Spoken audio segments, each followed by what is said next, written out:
മധ്യപൂർവേഷ്യയിലെ വരണ്ട മരുഭൂമികൾക്കിടയിൽ കിഴക്കൻ മെഡിറ്ററേനിയൻ കടൽ തീരത്ത് അഭിമാനമായി നിലനിൽക്കുന്ന ഒരു രാജ്യം ഇസ്രായേൽ.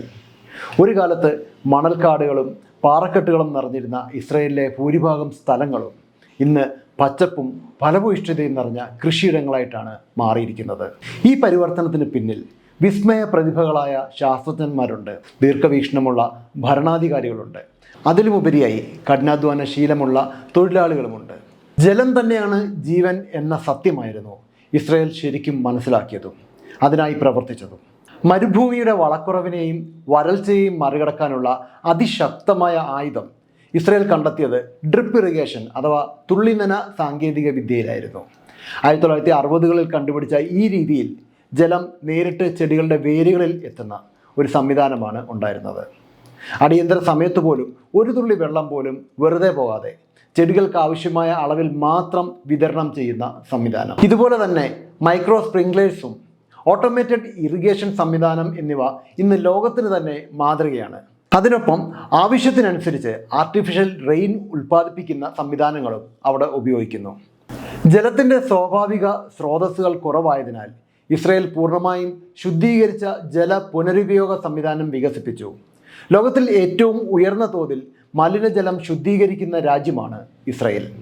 അതുമാത്രമല്ല, കടൽ ജലത്തെ കുടിനീരാക്കുന്ന ഡിസാലിനേഷൻ പ്ലാന്റ്സ് വഴിയും അവർ ആധുനിക അത്ഭുതങ്ങൾ സൃഷ്ടിച്ചു.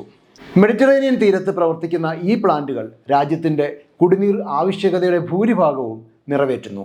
ഇതുവഴി കൃഷിക്കായി കൂടുതൽ ശുദ്ധജലം ലഭിക്കുന്ന സാഹചര്യം ഉറപ്പായി. മരുഭൂമിക്ക് അനുയോജ്യമായ കൃഷി രീതികൾ, കുറഞ്ഞ ജലത്തിൽ ഉയർന്ന വിളവ് ലഭിക്കുന്ന പുതിയ ഇനങ്ങൾ, തക്കാളി, മത്തൻ, കുരുമുളക് തുടങ്ങി ഇസ്രായേൽ ശാസ്ത്രജ്ഞർ തന്നെ വികസിപ്പിച്ചു. അതോടൊപ്പം ഗ്രീൻ ഹൗസ് ഫാമിങ്ങും മണ്ണില്ലാ കൃഷിരീതിയായ ഹൈഡ്രോപോണിക്സും വ്യാപകമായി പ്രയോഗിക്കുന്നു. ഇതിലൂടെ കാലാവസ്ഥയുടെ നിയന്ത്രണവും മികച്ച വിളവിൻ്റെ ഉറപ്പും ഒരേ സമയം ഉറപ്പാക്കി. ഇസ്രായേലിൻ്റെ മണ്ണ് സ്വാഭാവികമായി വളക്കൂറ് കുറഞ്ഞതും ജലസംഭരണ ശേഷിയിൽ വളരെ പിന്നോക്കം നിൽക്കുന്ന ഒന്നുമായതിനാൽ കാർഷിക വൃത്തിക്ക് ഒട്ടും അനുയോജ്യമല്ല ഈ പ്രദേശം എന്നുള്ളതാണ് കാലങ്ങളായുള്ള വിശേഷണം. മണ്ണിൻ്റെ ഘടന മെച്ചപ്പെടുത്താനും വളക്കൂറ് വർദ്ധിപ്പിക്കാനുമുള്ള ഫലപ്രദമായ രീതികൾ കുറഞ്ഞ കാലം കൊണ്ട് തന്നെ അവർ വികസിപ്പിച്ചെടുത്തു. ഓർഗാനിക് വളങ്ങളുടെ ഉപയോഗം വർദ്ധിപ്പിച്ച് മണ്ണിൻ്റെ ജൈവാംശം കൂട്ടുകയും ജലസംഭരണ ശേഷി വർദ്ധിപ്പിക്കുകയും ചെയ്തു. മണ്ണൊലിപ്പ് തടയാൻ ഇറിഗേഷൻ ബ്ലാങ്കറ്റ് രീതിയും അഗ്രികൾച്ചറൽ യൂണിവേഴ്സിറ്റികളും ഗവേഷണ സ്ഥാപനങ്ങളും ജനിതക എഞ്ചിനീയറിംഗ് പോലുള്ള നൂതന സാങ്കേതിക വിദ്യകളുടെ പ്രയോഗത്തിൽ രോഗങ്ങളെയും വളർച്ചയെയും പ്രതിരോധിക്കാൻ കഴിവുള്ള മികച്ച ഇനം വിത്തുകളും അവർക്കുണ്ട്. ഗവൺമെൻറ്റിൻ്റെ പിന്തുണയും ഫണ്ടിങ്ങും ഈ വിപ്ലവത്തിന് അടിത്തറയായി. കിബൂട്സ് മാതൃകയും സഹകരണ കൃഷിയും ഇസ്രായേൽ കാർഷിക മുന്നേറ്റത്തിൻ്റെ യഥാർത്ഥ നട്ടെല്ലായിരുന്നു.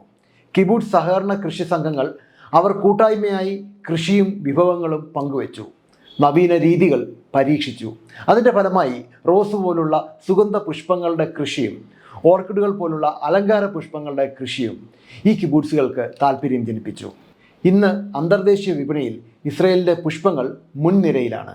പുഷ്പ കയറ്റുമതിയിൽ മാത്രമല്ല, ഇസ്രായേൽ ഇപ്പോൾ ലോകത്തിലെ മുൻനിര കാർഷിക സംവിധാനങ്ങളിലൊന്നായി മാറിയിരിക്കുന്നു. മരുഭൂമിയെ മലർവാടിയാക്കി മനുഷ്യർക്ക് തൻ്റെ ഇച്ഛാശക്തിയാൽ എന്തും സാധ്യമാണെന്ന് തെളിയിച്ച ജനതയാണെന്ന്. നൂതന ടെക്നോളജി, ശാസ്ത്രീയ സമീപനം, കൂട്ടായ പരിശ്രമം തുടങ്ങിയ മൂല്യങ്ങൾ ചേർന്നപ്പോൾ മരുഭൂമി തന്നെയാണ് പച്ചപ്പിൻ്റെ പ്രതീകമായത്. ഇസ്രായേൽ ഇന്ന് ലോകത്തോട് വിളിച്ചു പറയുന്നു, പരിമിതികൾ നമ്മെ തടയുന്നതല്ല, പ്രചോദിപ്പിക്കാനാണ്. ഇതാണ് ഈ നാടിൻ്റെ വിജയം.